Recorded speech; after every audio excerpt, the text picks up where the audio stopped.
Hi Milla, thanks for coming. Hello. Welcome to my lovely shed. Milla Tebbs is in the shed, ladies and gentlemen.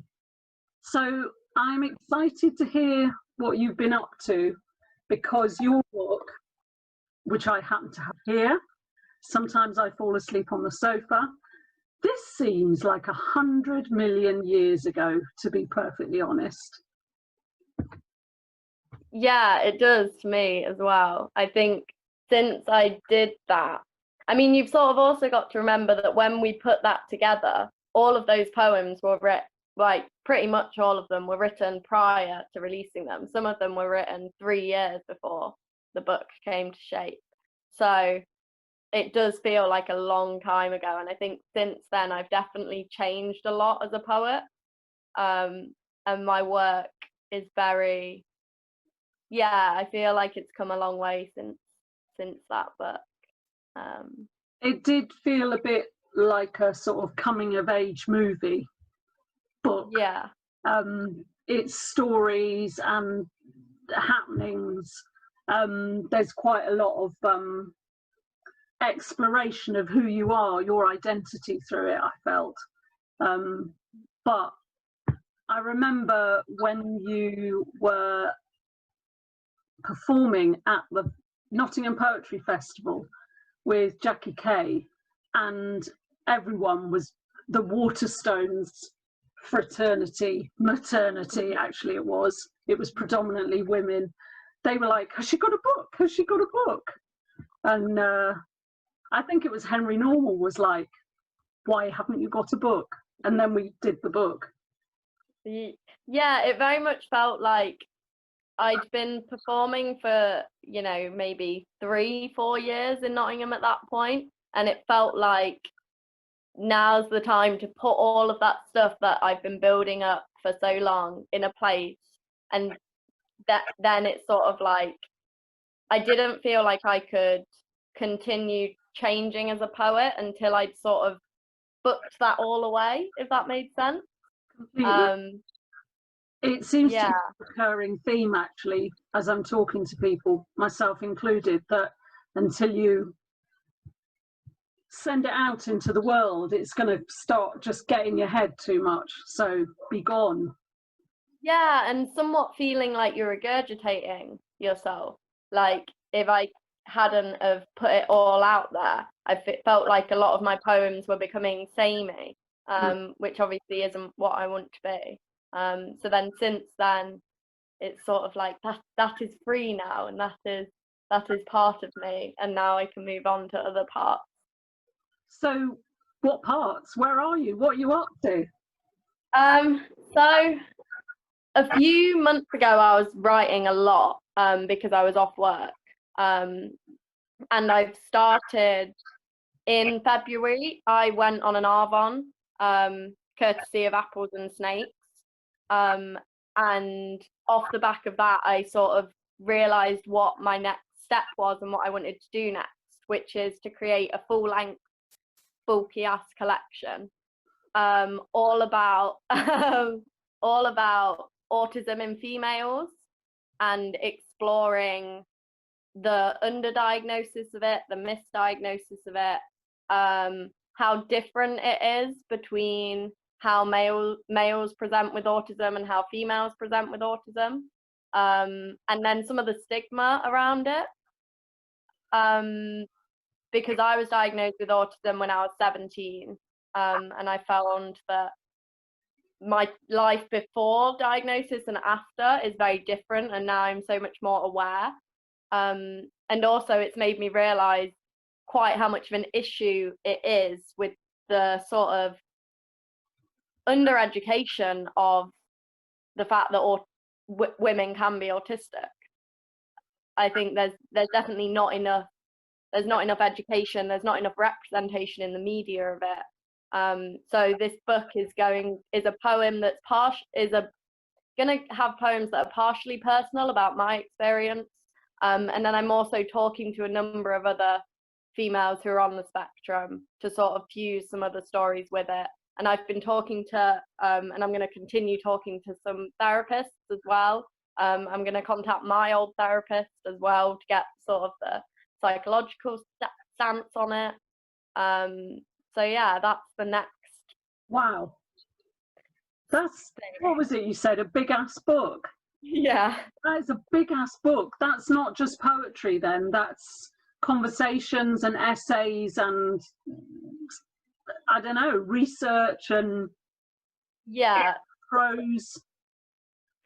Yeah, so it's been like I say, I'm only a few months down the line in terms of how far along I've come with it, but I've been reading a lot of papers and I've got this beautiful graphic novel that explains autism in females. So I'm doing a lot of background research before writing the poems. Some of the poems have already been written, but they will go through a much further editing process, I'm sure, before it all comes together. But yeah, it's definitely the biggest sort of task I've set myself poetically. Because before now, I've never really not just told my story, because this isn't just about me. This is about the bigger picture. So yeah, it's quite daunting. But I hope I can do it justice.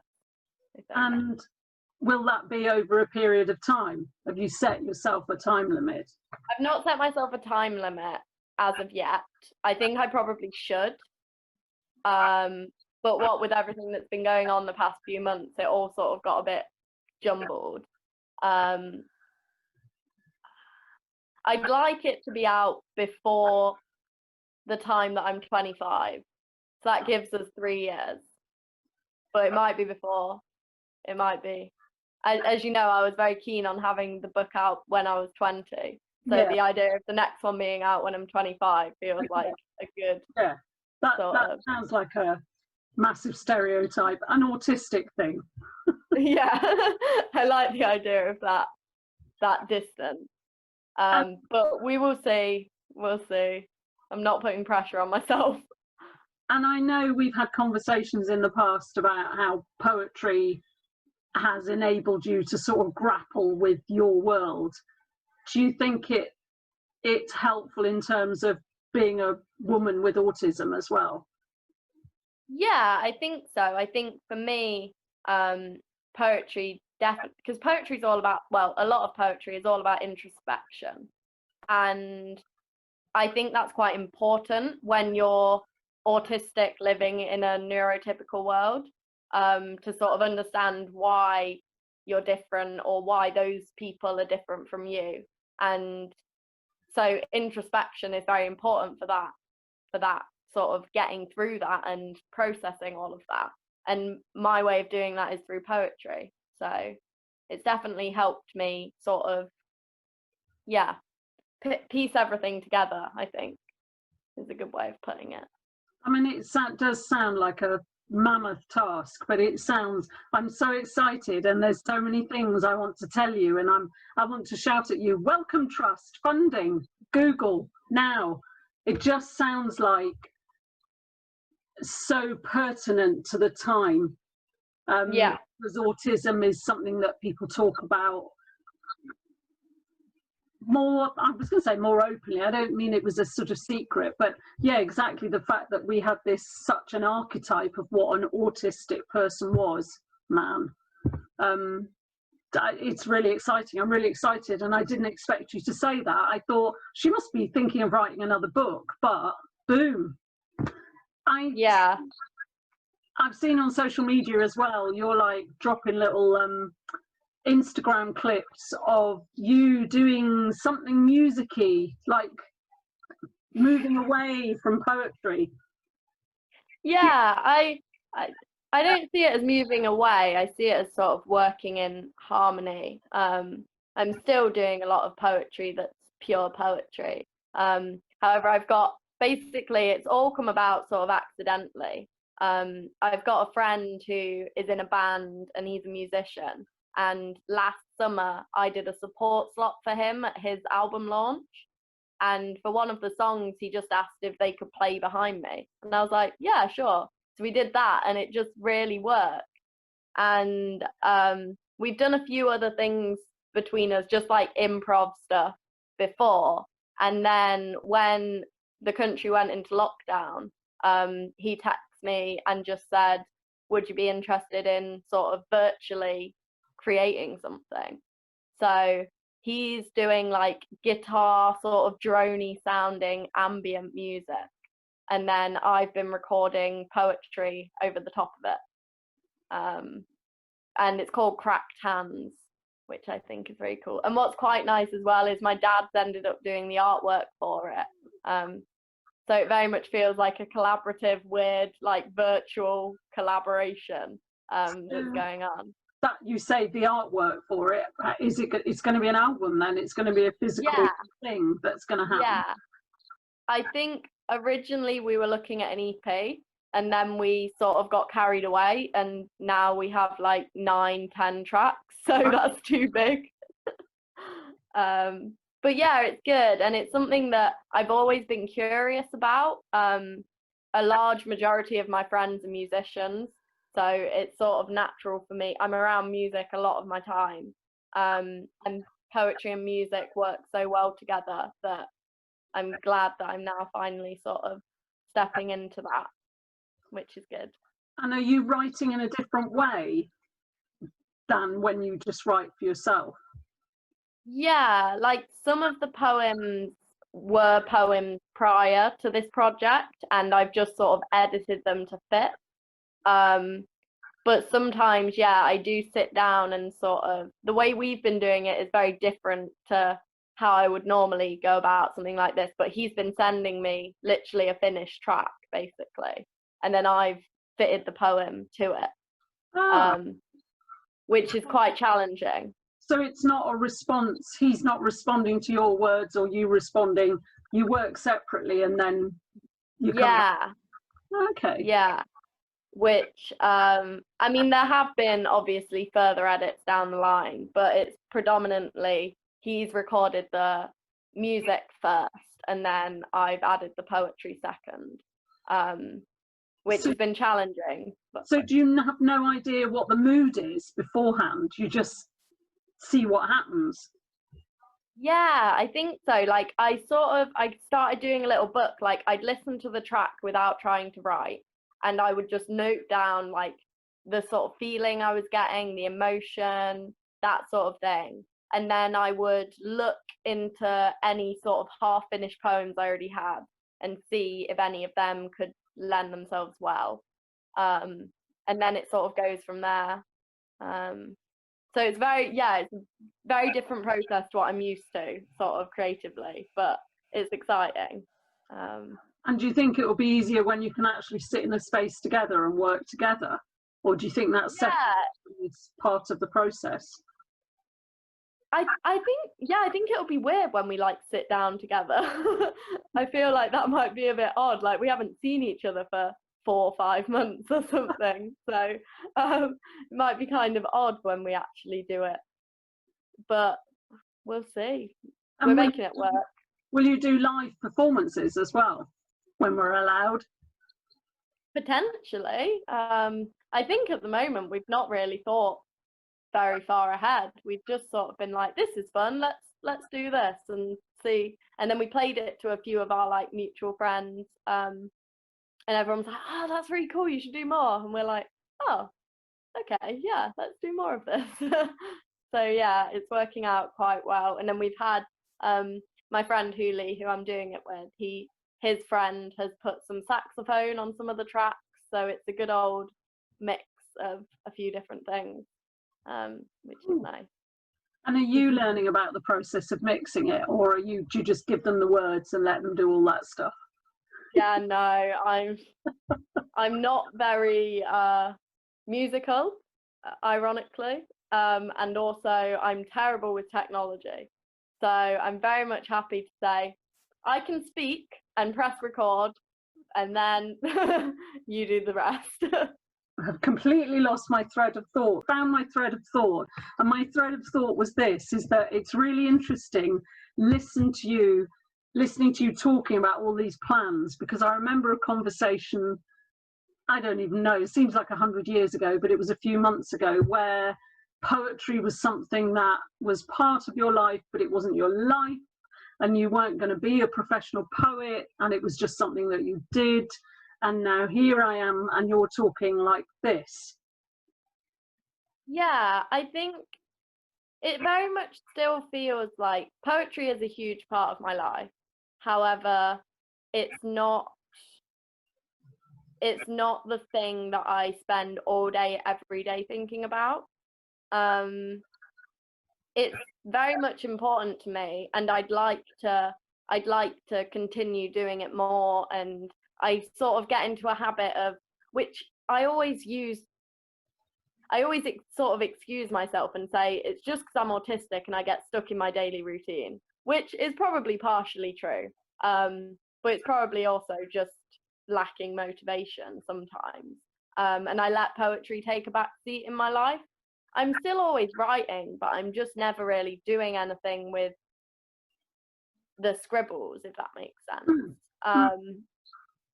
And I still think I'm at a point where I can't imagine my life being like purely focused on poetry. I can't imagine that being the way I make my money. But I was somewhat enjoying being on furlough and having it be a bigger part of my life than it is able to be normally. Yeah. But yeah, I still am reluctant to call myself like a professional poet. And I don't know if that'll ever change. Would you share a poem with us? Yeah, I can do. So this is one that this is one that I have put to music. So it'll be with some ambient music behind it on the upcoming album. Let me just find the other half to it. It's there. I can't promise to say the right thing at exactly the right time, or that I'll make you feel better about all the things you get wrong. I can't promise not to bite my tongue when yours speaks of nothing but denial, or that I will bite it and leave you satisfied with the fallout. I can't promise to always be there when you need a shoulder to cry on, or that my facial expressions will match up with sympathy. I can't promise my eyes won't roll accidentally when you ignore my advice once again, or that our conversations won't come accompanied by an elephant. I can't promise to catch you when you fall for the 100th time, or that I'll still be stood patiently when you finally make up your mind. I can't promise not to think I told you so when it's the last thing you want to hear, or that I'll act surprised when this all comes crumbling down. I can't promise to bury my head in the sand like you do till you're spluttering out broken glass, or that it's not auto-tune breathing out of me when I say it'll all work out okay.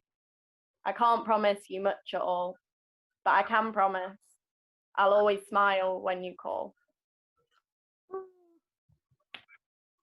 Is that fairly new? Yeah, that's a fairly new one. So that's got some ambient sort of drony noise behind it. Have you found that you're writing about different subject matter because you know it's going with the music, or because the music's taken you somewhere else?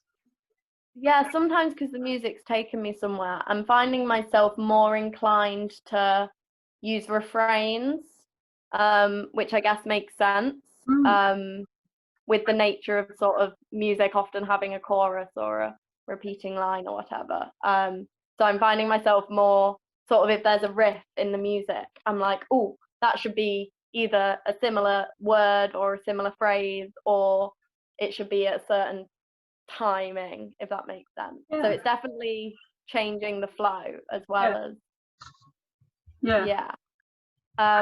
and do you want to hear one from my new book? Yes, I'd love to. I was going to say, can we have another one? Yeah, Let me find on my laptop, which is behind you, so I'm just moving you. Yeah. Documents, poetry. Filing system. Yeah. So this new, like I say, this new collection are all sort of first to second to third draft sort of phase. And I will read you